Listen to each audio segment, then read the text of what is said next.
tidak berpatokan pada warna kabel, karena pada warna kabel sepeda motor itu lain-lain ya lur, untuk mereknya ya, masing-masing merek sepeda motor ya. Yang kita mulai dari sini adalah ada spoolnya ya. Spool ini adalah penyuplai arus. Ada spool. Ini adalah penyuplai arus ke aki. Arus ke aki ya.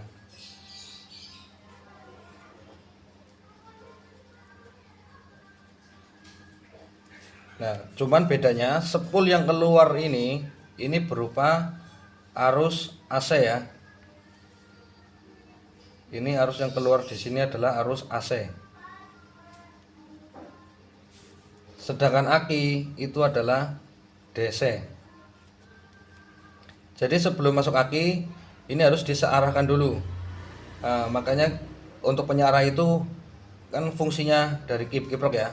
Makanya di sini sebelum masuk ke aki arusnya itu disearahkan dulu di kiprok.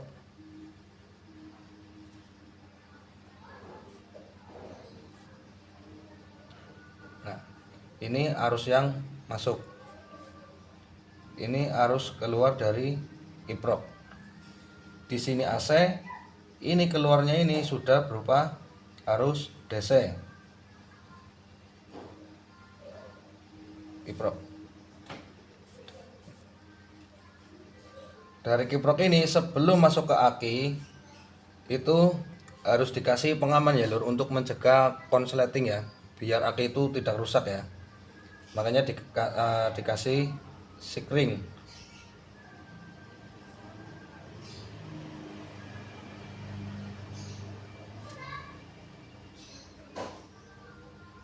Sikring ya.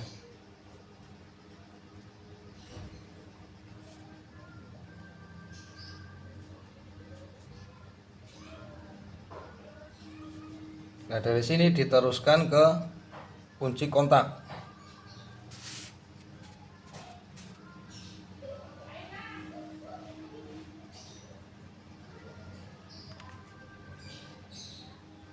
Diteruskan ke kunci kontak ya. Arus yang masuk ke kunci kontak ini arusnya juga sudah arus DC plus. Karena ini sudah disearahkan di kiprok dan disuplai juga dari aki. Setelah dari kunci kontak, ini keluarannya juga berupa arus plus.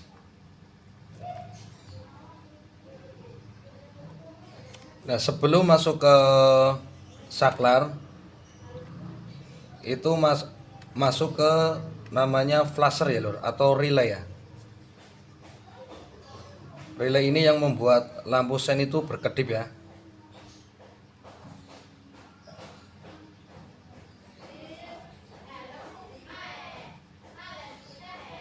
Dari flasher diteruskan ke switch. Di sini switchnya lah.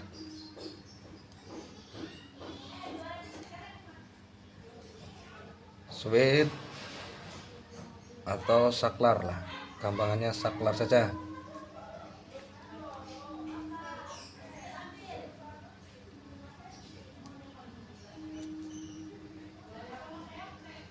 Masuknya ke saklar bagian sisi tengah ya.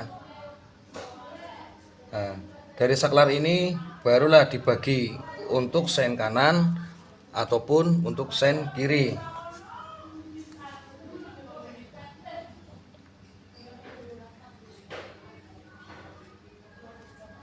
Ini lampu utamanya, inilah untuk indikatornya.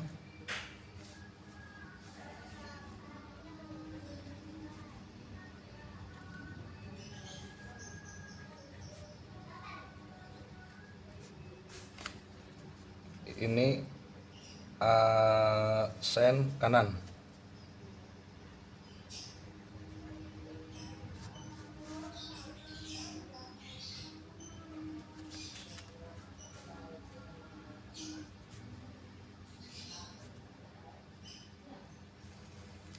menuju ke lampu bagian belakang.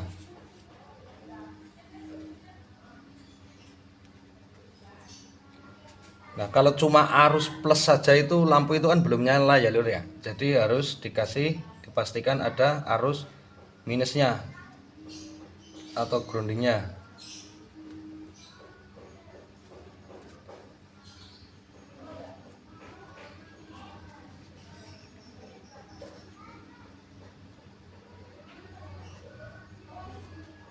Semua kelistrikan itu nggak akan menyalakan lampu kalau tidak ada arus plus dan arus minusnya.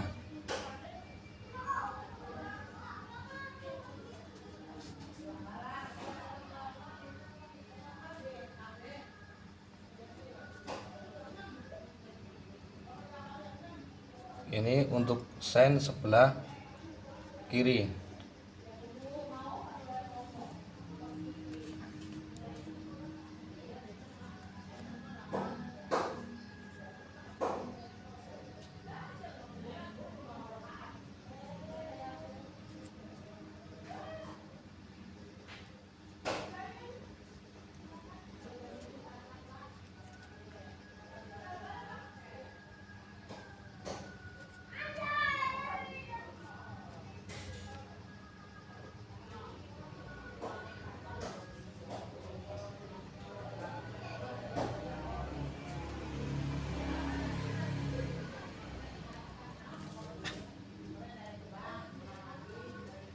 Oke ya lur.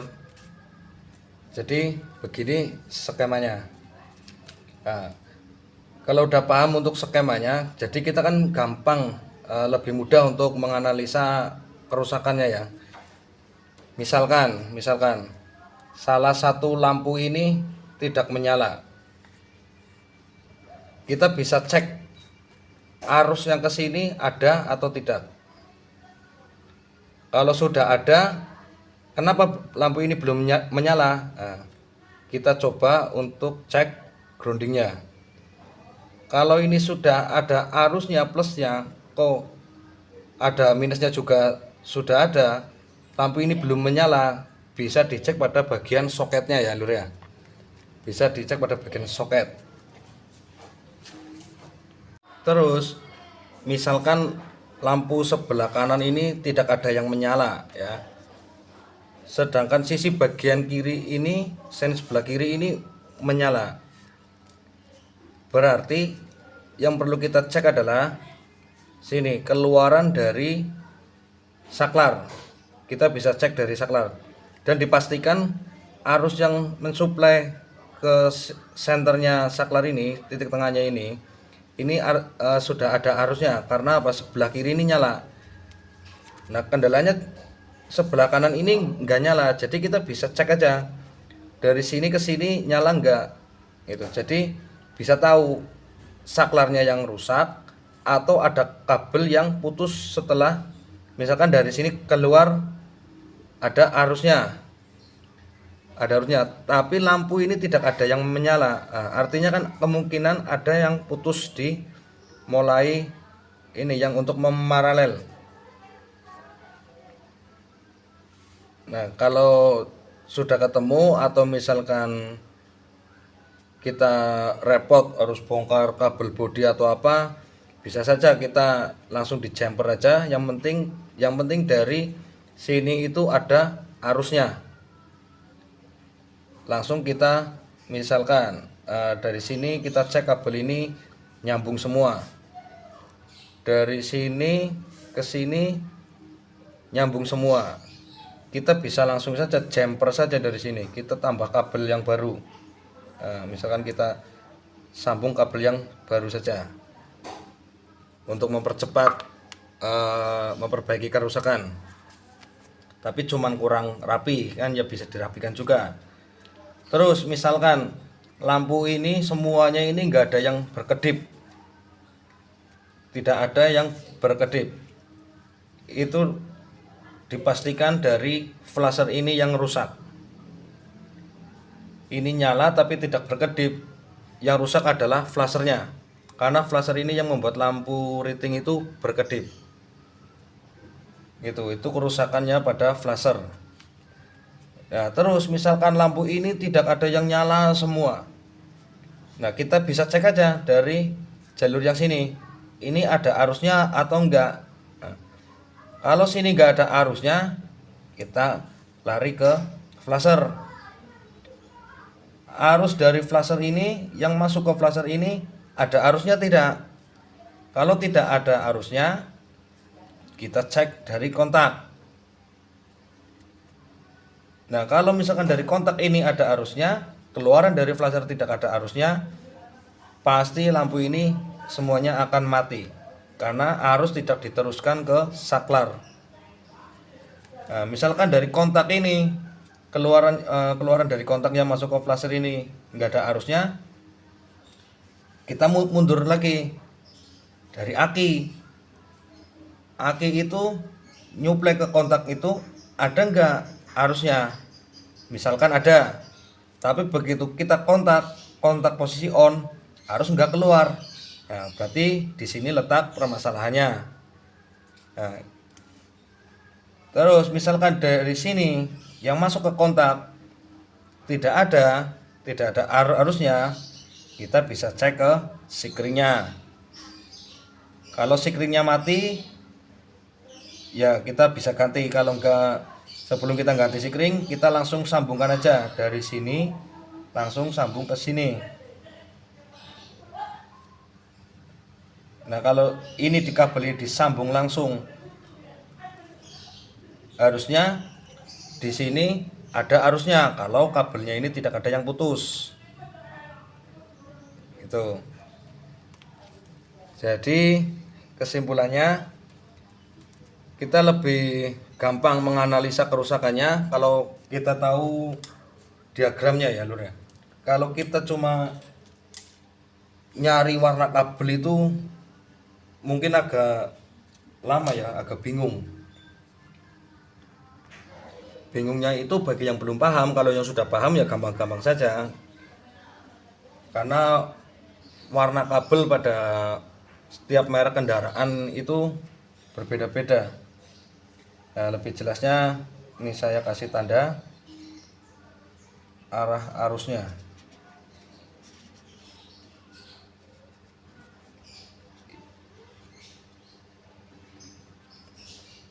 Setelah dari kontak, biasanya itu warnanya sudah lain ya lur ya. Warna yang keluar dari kontak itu warnanya sudah lain, sudah beda warna lagi. Tapi arusnya itu arus plus. Kita cari yang plus, arah yang masuk ke flasher ini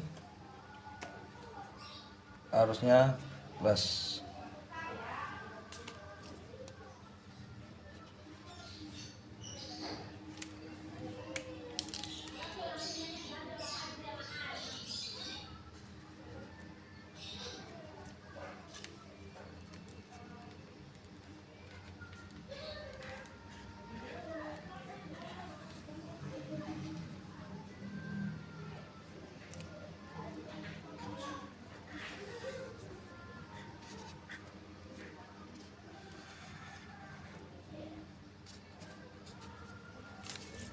Nah, dengan warna kabel kayak gini